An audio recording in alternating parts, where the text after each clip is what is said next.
Welcome back to my channel Mathematica. आज percentage का part 5 हम देखेंगे। पार्ट 5 में एक अलग कॉन्सेप्ट देखेंगे जिसमें हमने कोई भी 2 क्वांटिटीज या 3 क्वांटिटीज ली होंगी और उनको इंक्रीज किया होगा। जैसे बात करते हैं पहले क्वेश्चन की। पहले क्वेश्चन में आपको दिख रहा होगा कि एक आयत की लंबाई को बढ़ाया है 20% और चौड़ाई को बढ़ाया है 10%। तो आपको बस मेन कॉन्सेप्ट ये रखना है कि हर चीज अपने आप में 100%। रेक्टेंगल की लेंथ भी अपने आप में 100% और रेक्टेंगल की ब्रेथ भी अपने आप में 100%। तो अब उसकी लेंथ को 20% बढ़ाया, तो 100% को 20% बढ़ाया मतलब कितने हो गई 120%।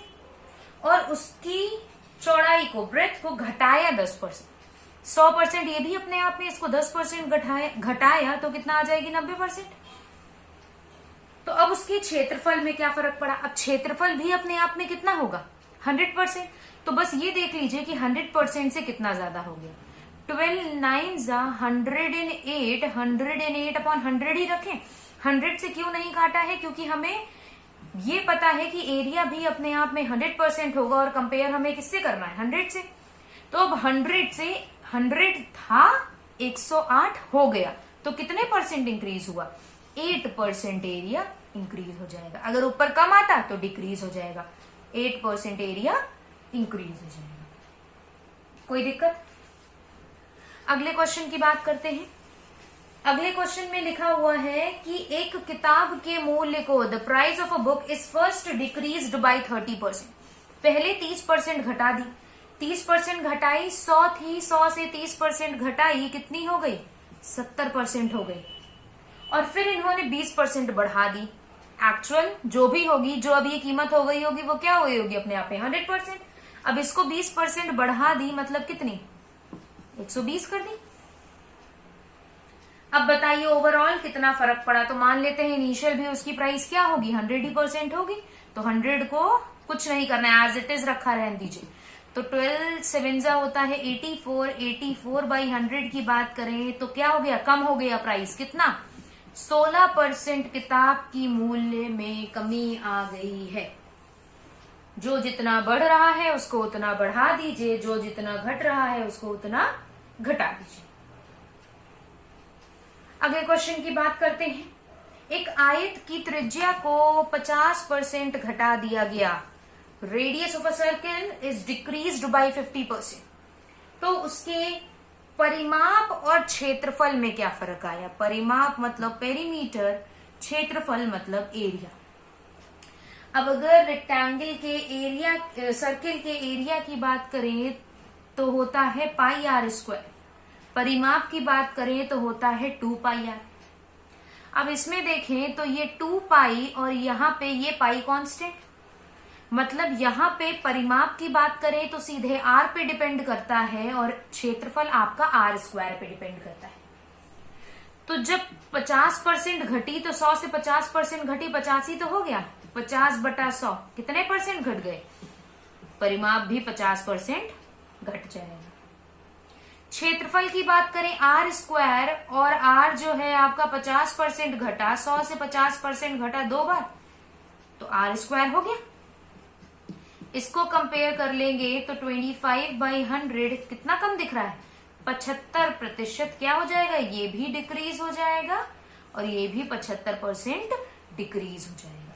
परिमाप भी डिक्रीज हुआ, परिमाप डिक्रीज हुआ 75% और क्षेत्रफल डिक्रीज हुआ 75, वो 50 ये 75। अगले क्वेश्चन की बात करते हैं।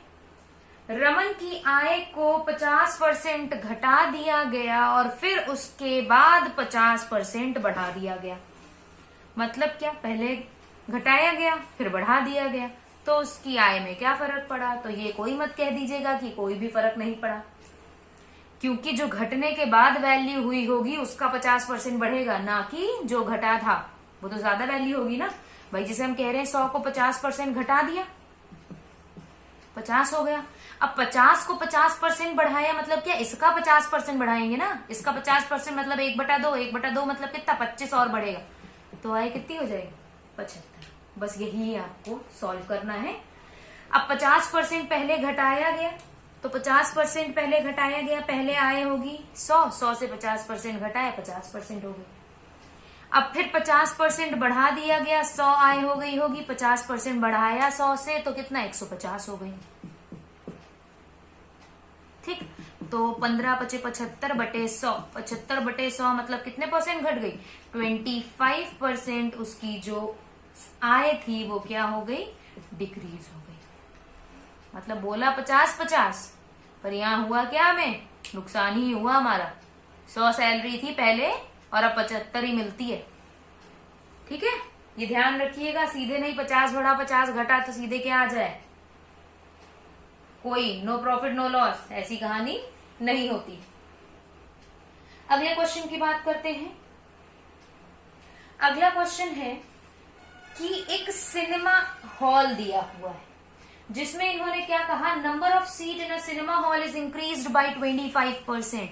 सिनेमा हॉल की सीट्स क्या करी, 25% बढ़ा दी। तो मतलब पहले 100 होंगी और अब सीट्स कितनी हो गई हैं उसमें, 125% हो जाएंगी, जितनी थी उससे 125%। अब टिकट भी महंगा कर दिया भाई, तो टिकट महंगा किया और अब टिकट तो इतने बिक रहे हैं ना, जब सीट ज्यादा तो ये भी टिकट भी ज्यादा, तो टिकट को 10% बढ़ा दिया, मतलब अब टिकट कितने का हो गया, 110 का। अब उसके रेवेन्यू कितना बढ़ा, तो भाई रेवेन्यू बढ़ेगा ही, तो सीट भी बढ़ा दी, प्राइस भी बढ़ा दिया, तो भाई रेवेन्यू तो बढ़ेगा ही बढ़ेगा। अब रेवेन्यू कितना बढ़ा, इसको सॉल्व कर लेते हैं। अगर हम बात करें तो 25 5 बार जाएगा और 25 से 4 बार जाएगा, ये कोई दिक्कत। अब इसको सीधे पहले मल्टीप्लाई कर ले, ये क्या आ जाएगा 550, ये 4 × 100, 100 को तो छेड़ना ही नहीं है क्योंकि कंपेयर तो 4 ही आपको इससे ही करना है। अब इसको जब डिवाइड करेंगे तो ये आ जाएगा 137.5, 4 से डिवाइड कर लिया 550 को। अब ये कितना बढ़ा, 100 थी, 100 से ही अब उसका जो ओवरऑल रेवेन्यू होगा पहले का वो 100%, अब 100% से 137% हो गया, मतलब कितने बढ़ा, 37.5% उसका रेवेन्यू इंक्रीज हो गया है। ये ध्यान, 25% सीट बढ़ी, 10% प्राइस बढ़ा, ओवरऑल 37.5% रेवेन्यू बढ़ा। क्लियर। अगले क्वेश्चन की बात करते हैं। अगले क्वेश्चन में लिखा है the price of a sugar is increased by 30%। ये क्वेश्चन बहुत इंपॉर्टेंट है, छोटा सा क्वेश्चन है, कैलकुलेशन देखेंगे तो बहुत इजी है, पर अगर कैलकुलेशन नहीं देखेंगे तो गलती बहुत करेंगे। क्या है, the price of sugar is increased by 30%, price को कर दिया है 30% ज्यादा। अब जिसकी वजह से एक परिवार में 40 किलो चीनी कम खाई जाती है, भाई महंगाई हो जाती है, तो क्या किया परिवार वालों ने कहा 40 किलो चीनी कम खाएंगे। और ये 40 किलो चीनी कम तब खा रहे हैं जब 10% का खर्चा भी बढ़ा दिया है। मतलब अगर 100 की पहले ला रहे थे तो अब 110 की भी लाने लगे हैं, अपना खर्चा भी बढ़ा दिया है। अब आपको बताना है उनका ओरिजिनल, मतलब कि जितनी उनकी पहले नीड थी वो कितने किलो चीनी की थी। अब बेस 100 तो 100 से ही चलते हैं। सबसे पहले कहा चीनी महंगी कर दी, मतलब जो चीनी पहले 100 रुपए की मिलती थी अब वो चीनी मिलेगी 130 रुपए की, 30% महंगी हुई है ना। अब फर्दर कहा खर्चा भी बढ़ा दिया, मतलब जो 100 रुपए की चीनी लाता था अब वो कितने की चीनी ला रहा है, 110 की। यहां तक का तो क्लियर। मतलब चीनी एक्चुअली चाहिए क्या थी, ओरिजिनल कंजम्पशन यही तो हुई हमारी, पर हम ला इतने की रहे। चाहिए 130 थी पर ला 110 की रहे हैं, मतलब 20 कम ला रहे हैं। भाई 130 चाहिए थी, इतनी ला रहे हैं, मतलब 20 कम ला रहे हैं। और कम कितनी पड़ रही है, 40 किलो, तो 20 की वैल्यू 40, एक की वैल्यू क्या 2 किलो। और ओरिजिनल कंजम्पशन कितनी, 100 नहीं है क्योंकि चीनी तो महंगी ही हो गई ना, तो ओरिजिनल तो अब ये 100 की चीनी कितने की पड़ेगी, 130 की। मतलब हमारी ओरिजिनल कंजम्पशन 260 किलो है। यहाँ पे ध्यान रखिएगा 100 की वैल्यू नहीं निकालेंगे, क्यों, क्योंकि चीनी तो महंगी ही हो गई है, तो महंगे के ही हिसाब से तो बताएंगे, पहले थोड़ी ना, जब ये थोड़ी ना कहा जब प्राइस कम था। भाई प्राइस कम के उस पर थोड़ी ना जाएंगे, तो ये ध्यान रखिएगा आप किस पे निकालेंगे, 130 पे ही निकालेंगे। अगला इसी टाइप का क्वेश्चन कर लेते हैं। जैसे कि क्वेश्चन आप देख पा रहे हैं, क्वेश्चन में क्या लिखा है, क्वेश्चन में लिखा है चीनी के मूल्य को 30% घटा दिया, डिक्रीज कर दिया 30%।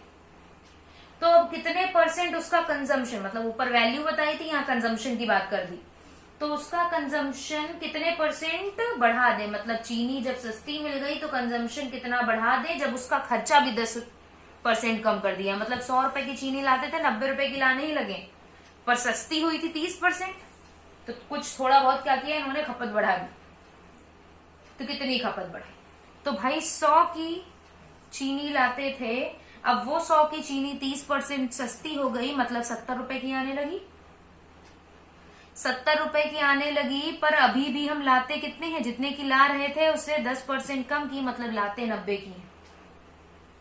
ये एक्चुअल थी, पर लाए कितने की है, 90 रुपए की। तो भाई अंतर कितने का आ गया, कितना बढ़ाना पड़ेगा, 20 बढ़ाना पड़ेगा, 20 बढ़ाना पड़ेगा। पर एक्चुअल कीमत भाई डिनोमिनेटर में तो वो रखेंगे ना जो कम है, मतलब जो पहले थी, तो एक्चुअल कितनी है, 70 की इंटू 100। अब 1/7 की वैल्यू होती है 14 होल 2/7, तो 200/7 की वैल्यू हो जाएगी 28 होल 4/7%। ये वही कॉन्सेप्ट है, 1/7 की 2 होल 2/7, तो 2/7 की क्या, 28 होल 4/7 इंटू 2 कर दिया। क्लियर है, बहुत छोटा सा कॉन्सेप्ट, पर अगर पता होगा तो यही आपके आगे हेल्प करेगा हर एक चैप्टर में आपके अर्थमेटिक के। तो परसेंटेज और रेशियो प्रोपोर्शन तो 2 बेसिक चैप्टर्स हैं जिसमें हमें ट्रिक्स सीखने को मिलती है। तो ये चैप्टर जिसने स्किप कर दिया उसकी कैलकुलेशन कभी भी फास्ट नहीं हो पाएगी, उसकी कंप्लेन हमेशा यही रहेगी कि हम मैथ्स को इन टाइम नहीं कर पाते हैं। प्री में आप देखते होंगे कि पेपर कुछ ना कुछ छूट ही जाता होगा, पर ऐसा नहीं है। अगर आप ये सारी ट्रिक्स लगाएंगे, छोटे छोटे कॉन्सेप्ट पढ़ते चलेंगे, तो आप आराम से वो 35 क्वेश्चन बहुत जल्दी कर लेंगे। और ये कॉन्सेप्ट अगर ढंग से पढ़ेंगे तो 35 के 35 नंबर मिलेंगे। चलिए अगले क्वेश्चन की तरफ मूव करते हैं। अगला क्वेश्चन भी बहुत इजी सा ही है। एक स्कूल में बच्चों की एज की, मतलब किसी क्लास में एज इवैल्यूएशन हुआ है, उसकी बात की गई है। कहा है कि 20% 8 साल से कम है। तो भाई कुछ होंगे 8 साल के, कुछ इससे बिलो होंगे और कुछ इससे अबव होंगे। ये 3 कैटेगरी है। अब पहली कैटेगरी की बात करें तो कह रहे हैं 20% बिलो 8 ईयर्स। मतलब भैया यहाँ कितने आ गए, 20%, तो इन दोनों को मिला करके आ गए होंगे 80%। बाकी बचा हुआ 8 साल या उससे ऊपर ही तो होंगे। अब आपको दिया है the number of student above 8 years, above 8 years वो कितने हैं, 2/3 हैं जो 8 साल के हैं। ये 2/3 के बराबर हैं जो 8 साल के हैं, जो कि 48 है। मतलब 8 साल के आपको लोग कितने दिए हुए हैं, 48%। तो अबव कितने हो जाएंगे, 2/3 जो 8 साल के हैं, मतलब ये आ जाएंगे आपके 32 लोग। यहाँ पे आए 48 लोग, ये दिया था आपको, और यहाँ पे आ गए 32 लोग, तो 48 प्लस 32 कितने हो जाएंगे, 48 स्टूडेंट्स जो होंगे वो 8 इयर्स के होंगे। 32 स्टूडेंट्स जो होंगे वो अबव 8 इयर्स होंगे। मतलब टोटल 80 स्टूडेंट 8 साल या उससे बड़े होंगे। और 8 साल या उससे बड़े हमने कितने निकाले थे, 80%। तो हम क्या कह सकते हैं, ये 80% की वैल्यू 80 दी हुई है। हमें निकालना है टोटल नंबर ऑफ स्टूडेंट, मतलब 100% की वैल्यू, तो 100 की वैल्यू क्या हो जाएगी, 100 स्टूडेंट्स की बात ये लोग उस स्कूल में कर रहे हैं। क्लियर हुआ, बहुत इजी सा क्वेश्चन था। फिर वही बात है कि ये छोटे छोटे कॉन्सेप्ट मिलके ही आपको बड़े कॉन्सेप्ट, मतलब आपके जो आगे के अर्थमेटिक पोर्शन है उसको इजी बनाएंगे। होप सो क्लियर होगा। बाकी कॉन्सेप्ट नेक्स्ट वीडियो में देखेंगे। छोटी छोटी वीडियो बन रही है, छोटी छोटी वीडियोस को देख लीजिएगा। फिर आगे जब हमारा कंबाइन होगा 5-6 क्वेश्चन साथ में उठाएंगे एग्जाम्स के, तब थोड़ी बड़ी वीडियो बनेगी, क्योंकि वो थोड़े से कैलकुलेटिव भी हो सकते हैं। Thank you for watching the video.